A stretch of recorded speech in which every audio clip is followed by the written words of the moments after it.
सरकार मूर्ती महाराष्ट्र विधान परिषदेचे सभापती रामजी शिंदे साहेब यांना विनंती आहे, आपण आपले विचार व्यक्त करावे. इंदापूर येथे माझा आणि मामांचा महायुतीच्या वतीने सत्कार आयोजित केला. अशा प्रसंगी उपस्थित असलेले महाराष्ट्राचे मंत्री नामदार दत्तामामा भरणे, भारतीय जनता पार्टीचे जिल्हाध्यक्ष वासुदेव राणा काळे, नवनाथजी पडळकर, तालुकाध्यक्ष तेजस देवकाते, माऊली चौरे, बाबासाहेब चौरे, तानाजी थोरात, नानासाहेब शेंडे, हनुमंत कोकाटे, तालुकाध्यक्ष राष्ट्रवादी काँग्रेस, विलासबापू वाघमोडे, ज्येष्ठ नेते डॉक्टर शशिकांत तरंगे, आकाश कांबळे, माऊली वाघमोडे, गजानन वाक्षे, राम आसबे, शिवाजीराव मखरे, श्री जगदीश कोळेकर, किरण गानबोटे, श्रीमती सीमाताई कल्याणकर, शीतलताई साबळे, प्रतापबाबा पाटील, नवनाथ रुपनळ, दत्ता घोगरे, वैभव देवडे, पांडुरंग कचरे, उपस्थित असलेले इंदापूरचे सर्व प्रतिष्ठित नागरिक, पत्रकार आणि छायाचित्रकार बंधूंनो आणि भगिनींनो, खरं तर या सत्काराच्या निमित्तानं सगळ्यांनीच मतं व्यक्त केली आणि कोणतंही यश संपादन करायच्या वेळेस यश संपादन करत असताना यश संपादित झाल्याच्या नंतर स्तुती सुमने त्यांच्यावरती उधळली जातात आणि यशस्वी झालेला माणूस कशा अडचणीतून मार्ग काढला ते सगळ्यांना ऐकायचं असतं. अशा परिस्थितीमध्ये हा सत्कार समारंभ होतोय. निश्चितच या सत्काराला अनुसरून अनेक जणांनी भाषण केली, माझा पात्र परिचय दिला, माझा राजकीय प्रवासही सांगितला आणि तसाही मी काही इंदापूरला लांबचा माणूस नाही. आमचे दाजी इथे येऊन बसले, त्याच्यामुळं इंदापूरला लहानपणापासूनच येणं जाणं, मग राजकीय वेगवेगळ्या घडामोडी होतात. त्यामुळे नाना सांगत होते की कोण कोणाबरोबर जाईल आणि कोणाचा कधी प्रचार करावा लागेल हे सध्याच्या परिस्थितीमध्ये सांगणं जरा अवघड आहे. पण मी जरा या सगळ्या प्राप्त परिस्थितीमध्ये सगळ्यांनीच जेवढं आता मला सत्कार ठेवलाय आणि माझं गुणगान गायलंच आहे, तर मी म्हटलं होतं खरंच काय झालंय ते बघ. खरं तर चांगलं काम करणं सुद्धा मामा वाईट असतं हे मला कळून चुकलंय. आमच्या मतदारसंघात माणूस उभा राहिला, भेटला नाही म्हणून बाहेरून पाठवला आणि त्यावेळेस 43,000चा फरक होता. यावेळेस 1243चा फरक राहिला. 622 मताच्या फरकाने माझा पराजय झाला. वाईट काय आहे का तर काहीच नाही. कामं चांगली केलीत का तर चांगली केली. माऊलीने भाषण केलं, मी माऊलीचं भाषण ऐकत होतो. 10 वर्ष मामाला विरोध केला, इथपर्यंत भाषण मला बरोबर वाटलं. पण वासुदेव नारायणनी सांगितल्याप्रमाणे मला असं वाटलं की माऊली त्याच्यानंतरचा शब्द वापरतात का काय, अदृश्यपणे मी तुमच्या मागेच होतो, असं माझं त्या शब्दावरती बारीक लक्ष होतं. पण माऊलीने प्रामाणिकपणे शेवटपर्यंत तो शब्द राखून धरला. 10 वर्ष मी विरोधच केला आणि 2024ला सांगायचं राहूनच गेलं माऊली. असे कधी कधी घडलंच होते. त्यामुळे आम्ही चांगलं काम केलं, 2दा आमदार झालो आणि कोणतंच पद मला जाहीर झाले मिळाले असं होत नाही. काय ते माझ्या जन्मकुंडलीत लिहिलं हे मला माहित नाही. पण तालुका अध्यक्ष व्हायला मला 10 वर्ष लागली.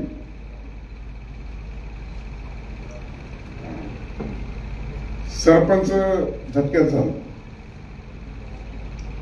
राज्यमंत्री मामाचं माझं सारखंच झालं. 2.5 वर्ष राज्यमंत्री, 2.5 वर्ष नाही घरी राहिले मामा 2.5 वर्ष. आम्ही 2.5 वर्षानंतर प्रमोशन कॅबिनेटला झालो. आता प्रदेशाध्यक्षासाठी 10 वर्ष नाव सुरू आहे, झालं नाही तो भाग वेगळा. आणि सभापतीला ज्या दिवशी विधान परिषदेचा आमदार झालो त्या दिवशीच लोक शुभेच्छा द्यायला लागले, आता तू सभापती होणार. त्याला 2.5 वर्ष लागली. लोक मला बरेच जण म्हणायचे तुम्ही 4 वर्ष आमदार असताना निवडणूक का लढवली. तर इंदापूरमध्ये सांगायला हरकत नाही, निवडणूक का लढवली.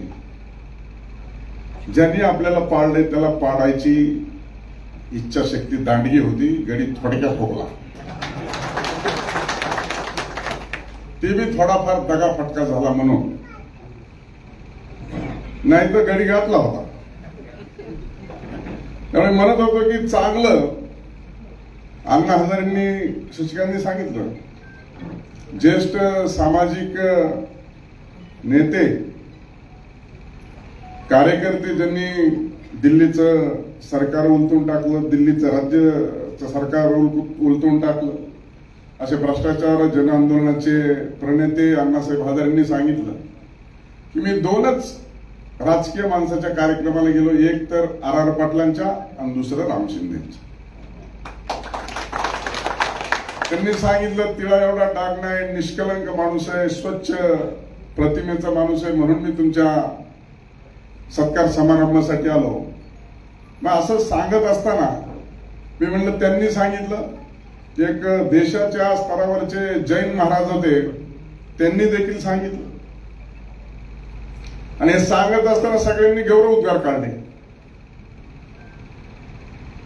जरांगे पाटलांचं संपूर्ण महाराष्ट्र राजकीय वातावरण हलवलं. त्यांनी सुद्धा 2 दिवसापूर्वी, त्याच्या अगोदरही बोलले, पण पुन्हा एकदा 2 दिवसापूर्वी बोलले, काय का असताना पण माणूस चांगला आहे. ते म्हणलं आमच्या मतदारसंघातला 622 मतांनी, आता 43चं 622 आलंय, आता 29ला बघू, अजून मी काय अडचण नाही. पण आमचा मित्र एक जण म्हणला की तेवढा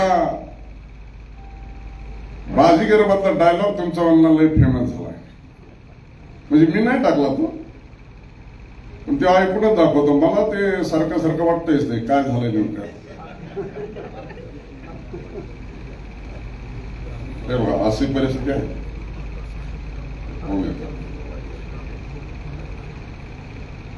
तर काय झालं,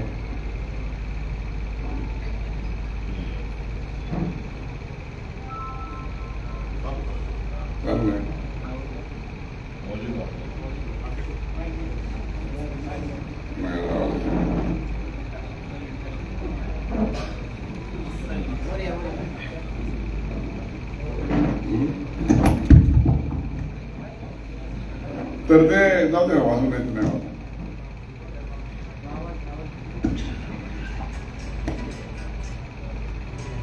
कभी कभी जीतने के लिए कुछ हारना भी पड़ता है, और हार कर जीतने वाले को बाजीगर कहते हैं.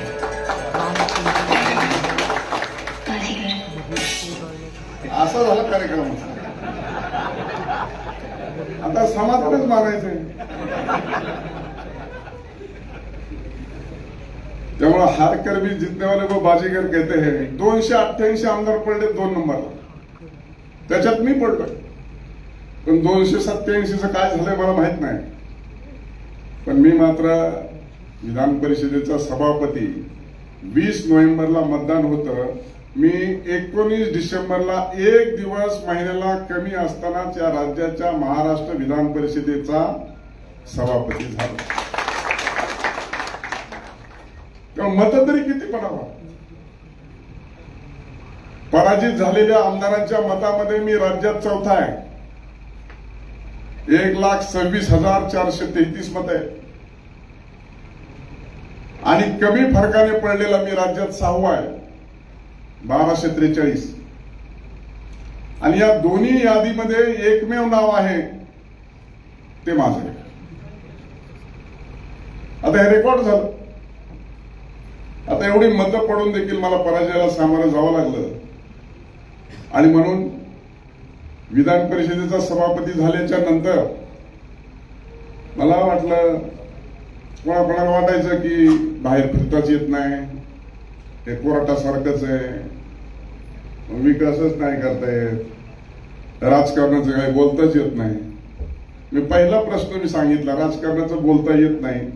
मी जर भारतीय जनता पार्टीचा नसतो तर सभापती झालो असतो का?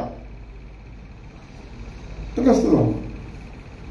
त्यामुळं आपल्यावर ते कसं चालवायचं. त्यामुळं मामांनी सांगितलं, सभागृह चालू असताना असो का सभागृह सेशन नसताना असो, कोणाच्याही कामासाठी कोणालाही तातडीने फोन मी करता येतो आणि त्यांना दालनात बोलून मिटिंगही करता येते, नसले तर आदेश देता येतो. असं हे पद आहे.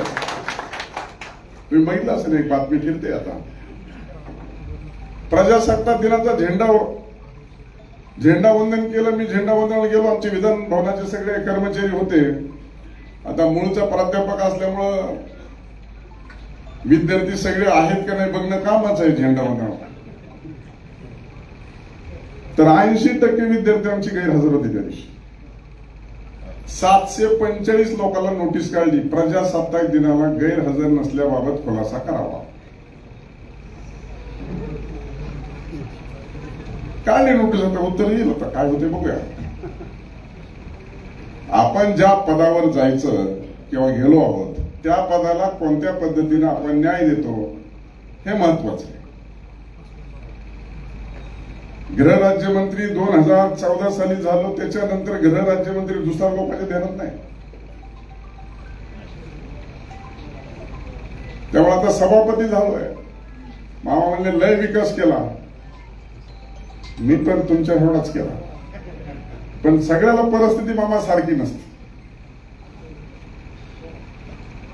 आणि 10-12 पॅरामीटर आहेत निवडून यायची, त्याच्यातला विकासाचा हा एक पॅरामीटर आहे. मग त्या 12 पॅरामीटर मध्ये आपण नेमकं कोणत्या स्तरावर कसं बसतो त्याच्यावर अवलंबून असतो.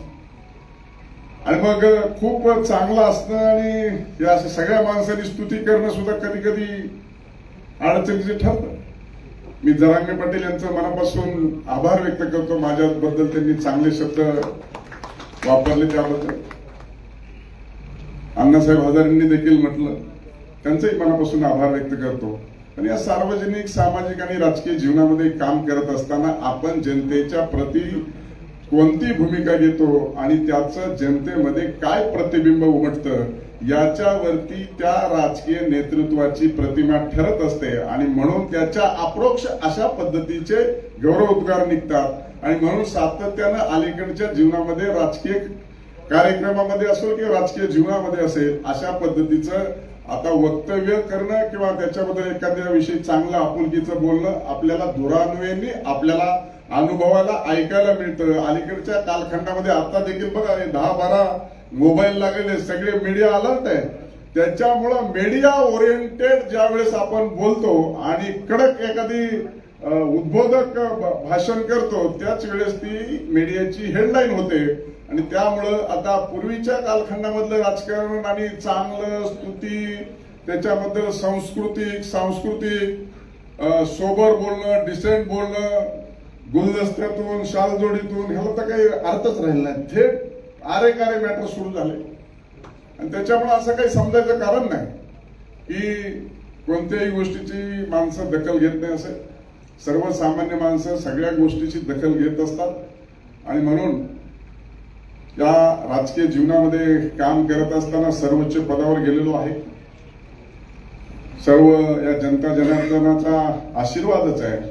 आणि म्हणून ह्या आशीर्वादाच्या माध्यमातून जे काम करण्याचं आपल्याला सांगितलेलं आहे ते काम करण्याचं आपण अतिशय योग्य पद्धतीने करणार आहोत. आणि म्हणून आता ज्याच्याकडून पराजय झाला ते 288 मध्ये येतात आणि वरचा 78चा सभागृह आहे आणि 2 अँग्लो इंडियन आहेत मामा. असे 368 आमदार आहेत आणि राज्याला एकच सभापती आहे की सगळ्या आमदारांचा तो सभापती असतो. त्याच्यामुळे हारकर बी असं ते भांडण झालेले.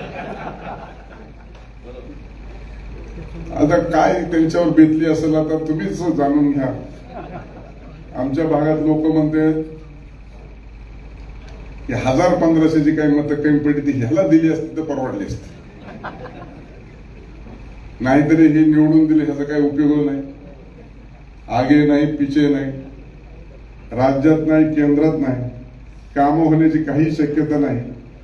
आणि हेकून तिकून आता विरोध करायला जर काम आणलंच, मामाच्या पार्टीकडे जाऊन शिंदेच्या पार्टीकडे जाऊन काही काम सांगितलं ऐकलंच त्यांचं तर मी सगळ्या तिन्ही पक्षाचा सभापती आहे.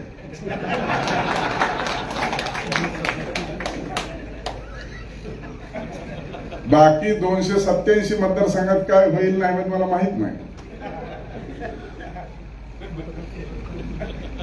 पण मला ह्यांचा जो काही प्रिव्हिलेज आहे, आमदारांच्या हक्कावर जर गदा आली, आमदारांना अधिकारी बोलले नाही, वेगळं अधिकाऱ्यांनी ट्रीटमेंट दिली नाही, त्यांच्या आदेशाचं अनुपालन केलं नाही आणि त्यांचा जर हक्कभंग सभागृहात आला तर तो हक्कभंग ऍडमिट करायचा का नाही आणि त्याच्यावर चर्चा करायची का नाही, तो हक्कभंग समितीकडे प्रस्तावित करायचा का नाही, हे माझ्या हातात आहे.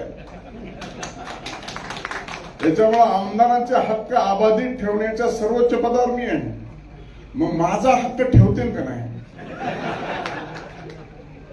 एखादी पार्टी माझं नाव नाही असे लागू शकते का? नाही लागू शकत. माझा जेवढा महिना 1.5 महिन्यात अभ्यास झाला तेवढा तुम्हाला सांगतोय. पुढे अजून 2-3 महिने वाढतच अभ्यास. त्याच्यामुळं लोक बोलतात राम शिंदे लय नशीबवान आहे. नशीबवान तर आहेच आहे. कष्ट आहे. पडलो तो आमदार झालो, दुसऱ्यांदा पडलो तो सभापती झालो. आता जे पडले त्यांची काय परिस्थिती दुसऱ्यांची? मामा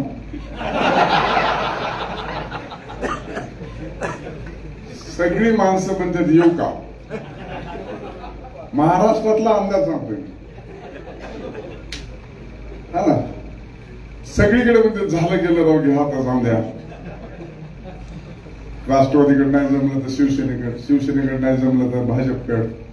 आणि परिस्थिती अशी झाली की 288 मध्ये 240 आमदार सत्तेत आहेत. आता विरोधी पक्ष नेताच राहिला नाही. महाराष्ट्रामध्ये पहिल्यांदा परिस्थिती निर्माण झाली. विरोधात राहून करतील काय? आणि निवडून आलेली सत्ताधारी पक्षात 240 पैकी 42 मंत्री मुख्यमंत्र्याचे, 198 फक्त आमदार आहेत आणि मी सभापती आहे. मी झोपल्यावर कधी कधी विचार करतो आपलं बरं झालंय का वाईट झालंय. प्रत्येक जण म्हणतो आज आपलं शेतकरी असला तर म्हणतो फसल चांगली येईल का, भाव चांगला मिळालाय का, तर आपण हे काम धरलं होतं झालं का नाही झालं. तसं मी विचार करतो. जरी निवडून आलो असतो तरी 42 मध्ये एखादं मिळालं असतं का नाही ते अजून वेगळाच भाग आहे. नंबर तर लय मोठे होते. आणि म्हणून आता मी सभापती झालोय आणि मग मी मागोवा घेत होतो.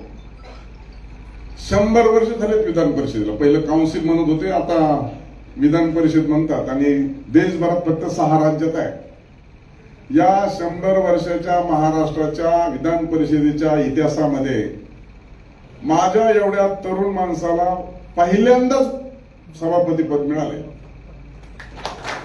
कारण हे वरिष्ठ ज्येष्ठांचं सभागृह आहे आणि तिथं वरिष्ठ आणि ज्येष्ठ असल्यानंतर तिथं कनिष्ठ सभापती होण्याचा प्रश्नच येत नाही. त्याच्यामुळे पहिले सभापती बघायला भेटतच नव्हते.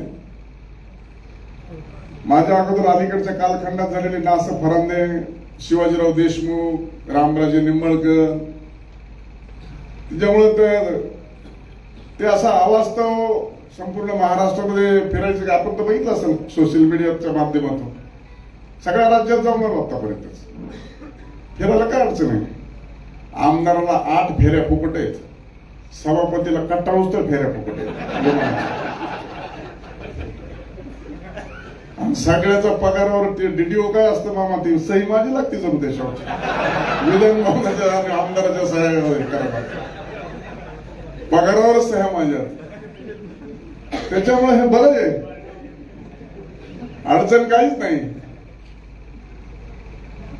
आणि म्हणून ज्याप्रमाणे आपलं नातं आहे, ज्याप्रमाणे आपले संबंधित सगळ्याच कार्यकर्त्यांनी आपापला अनुभव सांगितला, परंतु निश्चितपणाने माझे सभापतीचं दार काही कोणत्याच मंत्र्यांनी आमदारांनी जर पास दिलाच नाही, तुम्हाला कोणी येतं थेट मला फोन करा, थेट विधान भवनामध्ये पासाची व्यवस्था आहे.